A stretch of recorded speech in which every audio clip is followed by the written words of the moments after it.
जैसे ही हम JEE mains की साइट पे जाएंगे और ये रजिस्ट्रेशन न्यू रजिस्ट्रेशन पे जाना है, क्योंकि हम स्टार्टिंग से रजिस्ट्रेशन कर रहे हैं।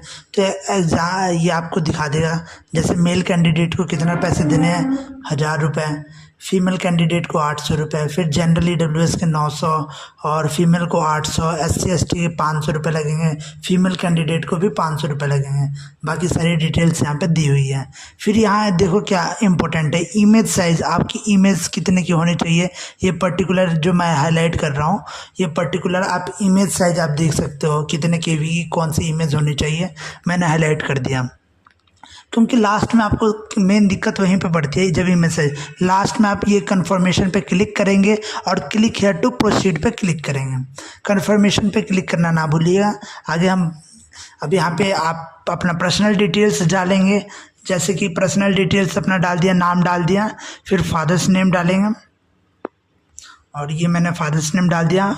मदर्स नेम डालेंगे, और मदर्स नेम के बाद DOB डालेंगे। DOB में बिल्कुल गलती मत कीजिएगा, जो आधार कार्ड में आपकी DOB है, और ये मैचिंग करनी चाहिए, क्योंकि आगे जाके प्रॉब्लम हो सकती है, काउंसलिंग में प्रॉब्लम होती है, तो इसलिए ये आप सही से डालिएगा।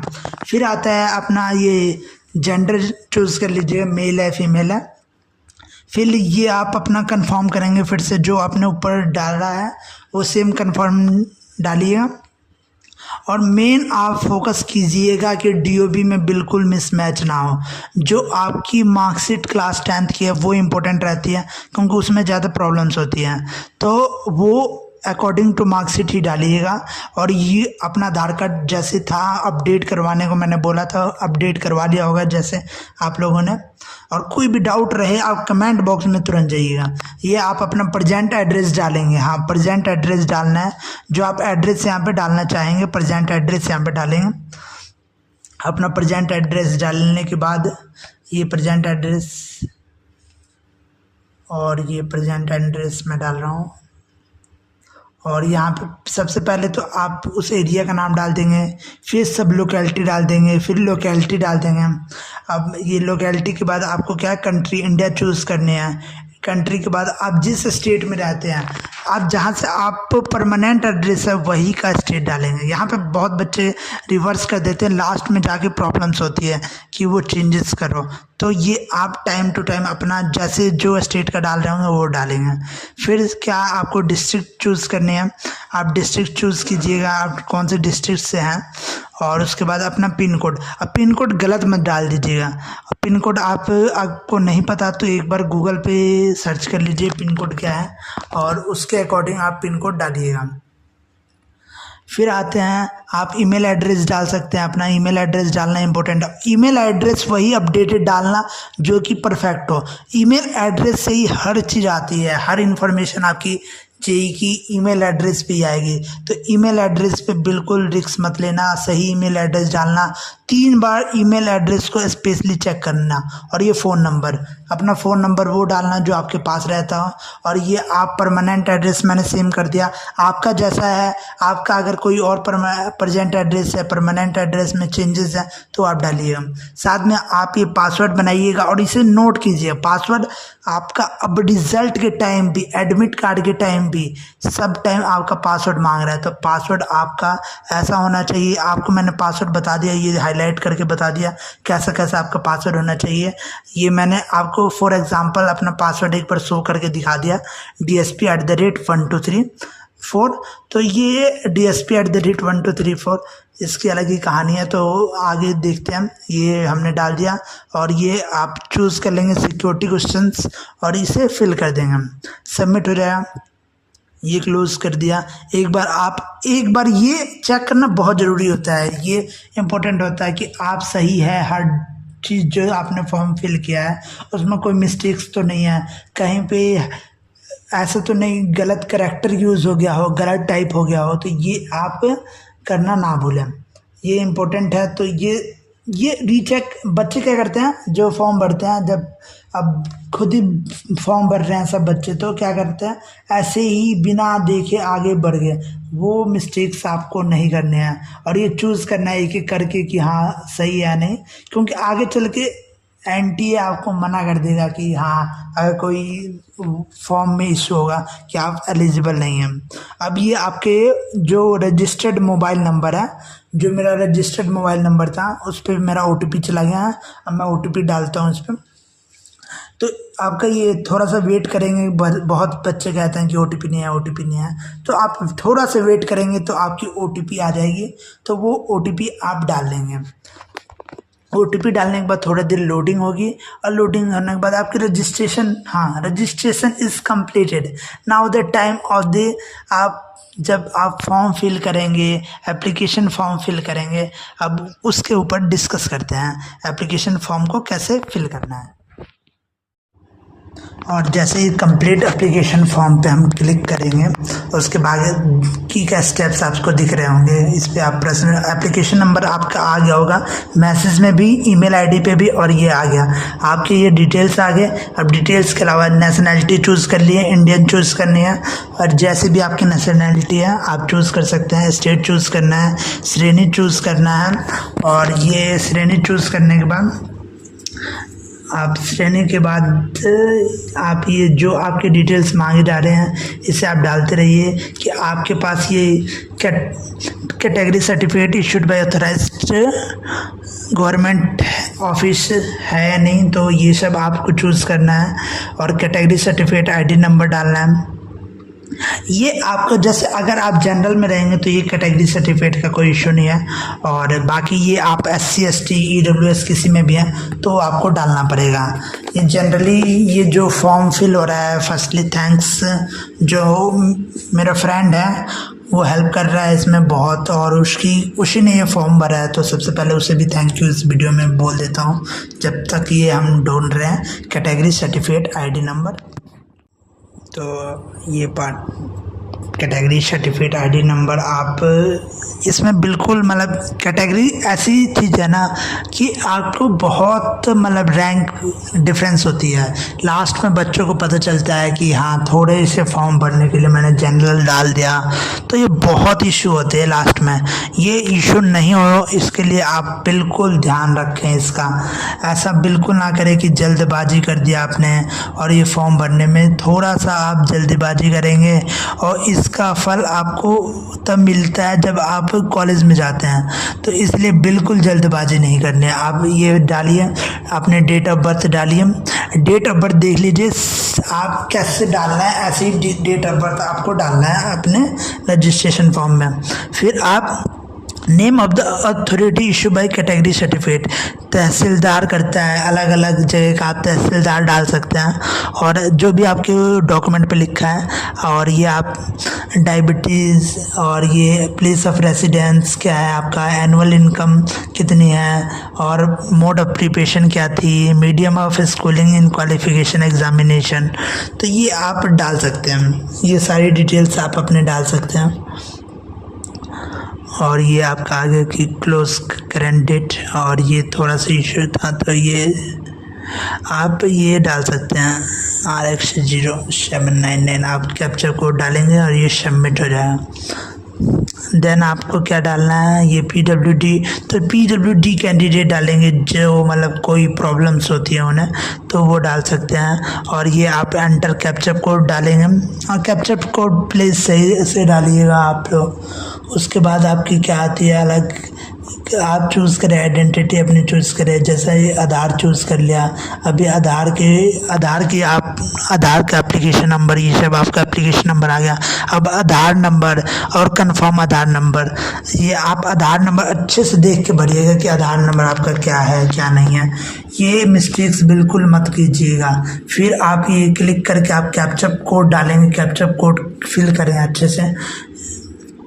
उसके बाद आपको क्या आ जाना है, 1 टाइम पासवर्ड OTP आएगा, उस नंबर पे OTP आएगा जिस पे आपका आधार कार्ड है, तो उस नंबर को साथ में लेके रखें, और ये OTP आएगा और ये ध्यान से डाल दें OTP। उसके बाद आपका एंटर कैप्चर कोड सबमिट कर दे अपना OTP, और if OTP sent is delivered to your mobile number in few minutes, तो थोड़ा देर वेट कर सकते हैं। अगर नहीं आ रही है OTP, थोड़ी देर में आ जाएगी, नहीं तो रीसेंड कर लेंगे। और ये आ गई है, ये मेरे दोस्त की फ़ोटो, और नेक्स्ट आप फ़ोटो अपडेट करवा लें ज़रूर से ज़रूर। इस बार थोड़ा फ़ोटो का ज़्यादा इशू रहेगा जो मुझे लगता है कि, तो वो आप करा सकते हैं, ज़रूर कराइएगा फ़ोटो अपडेट।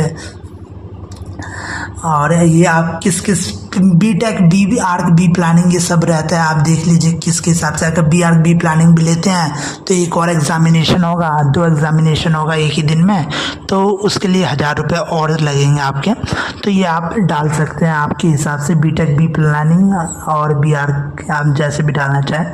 और ये आप चूज़ कर लेंगे अपना mode of examination. Mode of examination के बाद एग्ज़ाम सिटी प्रेफरेंस चूज़ कर लेंगे किस स्टेट में। और वो एग्ज़ाम प्रेफरेंस भाई ध्यान से भरना। बहुत बच्चे क्या करते हैं, कहीं कभी कहीं भर देते हैं, वो बिल्कुल नहीं। लाइनअप से करना है कि वो मेरा पास पड़ेगा, इस समय मैं यहाँ पे रहूँगा, तो उसके हिसाब से ही भरना। बहुत सारे बच्चे कोटा में अभी प्रिपरेशन कर रहे हैं और दिसंबर जनवरी में घर चले जाते हैं, तो प्लीज़ अपने घर की तरफ का डाल लीजिएगा जो आपको वैल्यूबल रहे, जहाँ से आपका mode of communication, mode of transport इसी पर है। फिर ये आप क्लास 10th की आपकी ये डाल सकते हैं। क्लास 10th का आप 10th पास कर चुके हैं, कब किया था 10th पास, स्कूलिंग कहाँ थी, अर्बन एरिया, रूरल। अर्बन वो होता है जब आप सिटी में हो, और रूरल वो होता है जब वो गांव वाले इलाके में होता है। तो आप ये चूज़ कर सकते हैं। उसका नाम गवर्नमेंट स्कूल था, प्राइवेट स्कूल था, ये सब आप चूज़ कर लेंगे।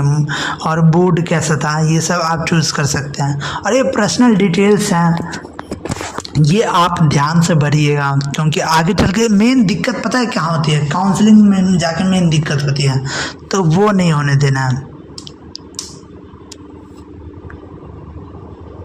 और थोड़ा देर का कि ये आप वेट कर सकते हैं कि लोड हो रही है डिस्ट्रिक्ट के लिए। और बोर्ड ऑफ एग्ज़ाम, ये क्या होता है कि कभी कभी डिस्ट्रिक्ट्स का ऑप्शन ना थोड़ा टाइम लेता है, क्योंकि आपने स्टेट डाला फिर डिस्ट्रिक्ट का ऑप्शन में टाइम लेता है, तो वही मैंने कहा कि थोड़ा देर वेट कर लो। उसके बाद आप आ जाएंगे, अपना रोल नंबर डाल देंगे वहाँ पर जो आपकी 10th की मार्कशीट में होगा। तो ये डॉक्यूमेंट्स आप लेके बैठे, 10th की मार्कशीट और 12th की मार्कशीट्स। और ये टोटल मार्क्स आप लिख सकते हैं, टोटल मार्क्स कितने आए थे, ऑब्टेन्ड हुए थे, तो ये आप लिख सकते हैं। और ये सारा फॉर्म के डॉक्यूमेंट्स एक मेरे फ्रेंड के हैं, तो ये आपके डॉक्यूमेंट्स के सारे डिटेल्स, आप स्कूल्स क्या क्या नेम था, या फिर बहुत सारे स्टेट्स में क्या कहते हैं 12th को कॉलेज कहते हैं, तो उसके हिसाब से आपको स्लैश ऑप्शन लिखा रखा है तो आप डाल सकते हैं। उसके हिसाब से आप उसका पिन कोड नीचे डालना ना भूलें, आप नीचे पिन कोड डालिएगा। पिन कोड डालने के बाद आप किस में आ जाएंगे, क्लास 12th की। हाँ, 12th का मार्कशीट अब उठा लीजिए, क्योंकि अब 12th के मार्कशीट्स के हिसाब से आपको सारे डिटेल्स को फिल करना है। आपको यहाँ पे सबसे पहले पिन डालना है। पिन ध्यान से डालिएगा, पिन गलत मत डालिएगा कि मतलब अभी जहाँ रह रहे हैं वहाँ का पिन डाल दिया। ये मैं स्कूलिंग का सही कर लेता हूँ, 1 मिनट। और ये स्कूलिंग का ये 1 मिनट, ये सही कर लिया हम। और ये पिन कोड मैंने डाल दिया। और अब आ गया मैं क्लास 12th पे, बिल्कुल अब क्लास 12th पे जाने ही वाले हैं। जस्ट 1 सेकंड, ये बस होने ही वाला है।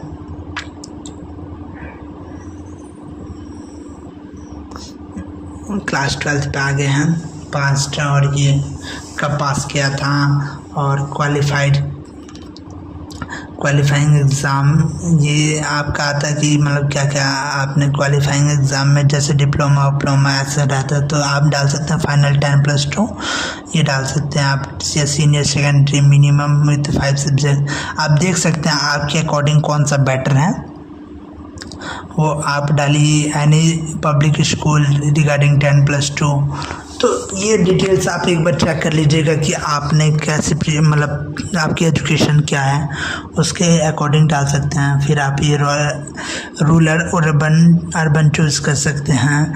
और ये क्वालिफाइंग एग्ज़ाम्स के बारे में, और सारे ये क्वालिफाइंग एग्ज़ाम स्टेट क्या थी आपकी 12th बोर्ड की, ये डाल सकते हैं। साथ में आप क्या करना पड़ेगा, ये year of passing appearing exam ये सब डाल सकते हैं। और योग्यता ज़िला ये आप डिस्ट्रिक्ट डाल लीजिए, और डिस्ट्रिक्ट कौन सी ईयर में पास किया था ये सब डाल सकते हैं। ये सब डालने के बाद आप आएंगे board of examination UP board, आपका जो भी बोर्ड हो आप वहाँ डालिएगा। परसेंटेज के लिए आपको मार्क्स जैसे ही डालेंगे परसेंटेज डालेगा, आप टोटल मार्क्स डाल दीजिए। टोटल मार्क्स के बाद जो ऑब्टेन मार्क्स का टोटल होगा वो आप डाल सकते हैं, जो कि 75 प्लस चाहिए होता है। तो ये सब आप कर सकते हैं। साथ में अपना रोल नंबर डालिए, जो कि इम्पोर्टेंट है, तो रोल नंबर डालना ना भूलें। फिर स्कूल का नाम आप अगर सेम स्कूल से हैं तो कॉपी करके पेस्ट कर दें, वो भी सही है अगर आपने ऊपर सही लिखा था। और ये आप उसका अपना पिन कोड डाल सकते हैं। फिर आए हम कैप्चा कोड पे, तो कैप्चा कोड डालना है आपको सही से, और आप एक बार चेक कर ले खुद से कि हाँ मैंने सारी डिटेल सही है या नहीं, एक बार उसके अकॉर्डिंग। और उसके बाद आप सेव एंड नेक्स्ट पे आएंगे। ये श्योर किया आपने और ये देखा कि आपने सब चीज़ भर रखा है सही से या नहीं। थोड़ा सा टाइम लेगा, लोड हो रहा है, और ये लोड होने के बाद आपका ये आ गया। एनी प्रॉब्लम इशू नहीं। अच्छा, ये अर्बन रूरल एरिया कहीं छूट गया ना, तो इससे हमने फिर से फिल आउट कर दिया और ये फिल आउट हो गया है। फिर से हम कैप्चा कोड डालेंगे, सेव एंड नेक्स्ट करेंगे, यस, और ये थोड़ा सा लोड होगा, आप 1 मिनट वेट कर सकते हैं। फिर ये आ गया, ये आप डाल देंगे कि आपने ये आपके DOB, राज्य, स्टेट और ज़िला ये सब डालना पड़ेगा। और ये डिस्ट्रिक्ट आप चूज़ कर लीजिए। डिस्ट्रिक्ट चूज़ करने के बाद कैप्चा कोड डाल लीजिए। कैप्चा कोड डालेंगे, सेव एंड नेक्स्ट कर लीजिए। से देश कोड, कंट्री इंडिया, आप इंडिया चूज़ कर सकते हैं। अगर कोई बाहर से है, बाहर के लोग भी अलाउ होते हैं एग्ज़ामिनेशन के लिए, तो वो भी अपना चूज़ कर सकते हैं। फिर आते हैं, ये अपना मोबाइल नंबर एंटर कर दीजिए। मोबाइल नंबर वही एंटर कीजिएगा, आपके पेरेंट्स का मोबाइल नंबर यहाँ पे एंटर कर सकते हैं, आप कोई दूसरा मोबाइल नंबर एंटर कर सकते हैं यहाँ पे। फिर अपना ईमेल एड्रेस डाल दीजिए। ईमेल एड्रेस इम्पोर्टेंट है, तो आप उसके हिसाब से डाल सकते हैं ईमेल एड्रेस वही जो आपके पास रहता हो, क्योंकि ईमेल एड्रेस बहुत मेन है। आप कैप्चा कोड डालेंगे और मोबाइल नंबर थोड़ा डिफरेंट होना चाहिए, मोबाइल नंबर वो नहीं डाल सकते। और ये मोबाइल नंबर डाल दिया हमने, पेरेंट्स का मोबाइल नंबर डाल दिया, और ये आपका कैप्चा कोड डाल दिया, गेट OTP, और ये OTP आ जाएगा।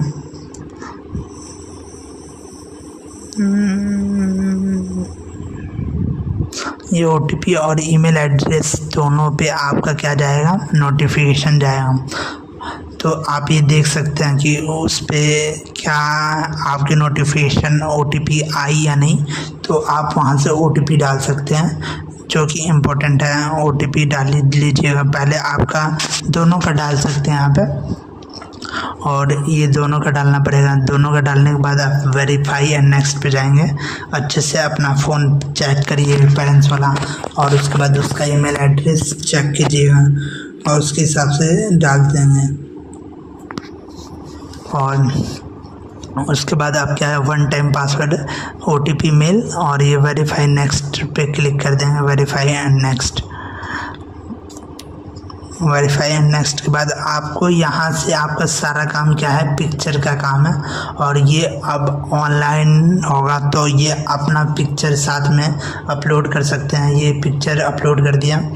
पिक्चर अपलोड आप ट्राई कीजिएगा कि वाइट बैकग्राउंड हो तो ज़्यादा पॉसिबल अच्छा रहेगा।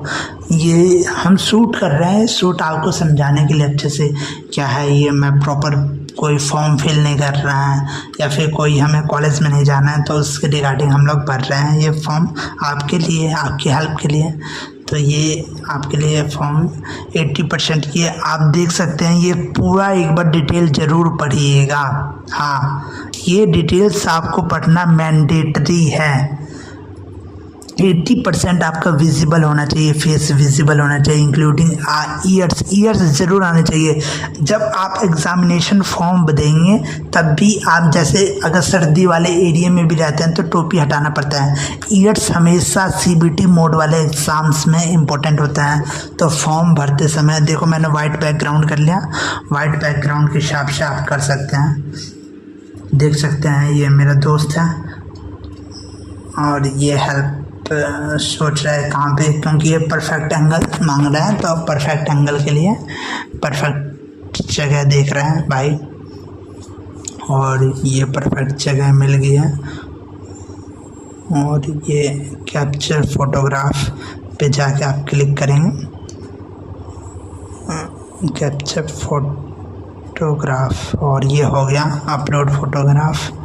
देखते हैं अपलोड होता है नहीं, और ये सक्सेसफुल, इट्स सक्सेसफुल। और हम फिर आएंगे, ये इम्पोर्टेंट है थोड़ा पहले से, ये live photo capture live photo phone photo, आप इस पर क्लिक करना पड़ेगा। या आप एक बार ये फॉर्म भरते टाइम पढ़िए कि आप क्या है capture recapture their live photo. फिर है कि आप fill the application form letter after updating your in Aadhaar. To update your Aadhaar please visit the nearest Aadhaar Seva Kendra. इसके बाद आ रहा है कि आप एक आधार सेवा केंद्र पे जाएंगे, या फिर proceed to fill application form mismatch candidature will be किस इरेस्पेक्टिविटी। तो ये आप अपने अकॉर्डिंग आप चूज़ कर सकते हैं। आपने ये चूज़ कर लिया, उसके बाद आपको ये फ़ोटोग्राफ जो बिना मार्क्स के आपको फिल करना है, और उसके आपको साइज़ भी यहाँ लिखी हुई है, और सिग्नेचर और क्लास 10th की मार्कशीट, ये आपको सबमिट करना है, इसमें फिल करना है, जो कि इम्पोर्टेंट है। ये आप कर लेंगे तो आपका हो गया। इतना फॉर्म था जो कि पूरा इम्पोर्टेंट था। इसके बाद आप ये डालेंगे और ये फाइनल सबमिट हो जाएगा। तो लास्ट तक इसे देखा। अगर कोई भी डाउट रह जाता है तो आप एक काम कीजिए, कमेंट बॉक्स में डाल दीजिए, मैं उसका एक एक कमेंट का रिप्लाई दूंगा। क्या हेल्प हो सकती है, किसी भी पॉइंट पे कोई इशू आ रहा है आप डालिए, मैं वीडियो बना के डालूंगा, या फिर आपके कमेंट को भी रिप्लाई कर दूंगा, हर कमेंट को रिप्लाई करूंगा। तो स्टे कनेक्टेड, स्टे मोटिवेटेड। तो ऐसे ही पढ़ते रहो, थोड़ा पढ़ाई बूस्ट करो, स्टे कनेक्टेड।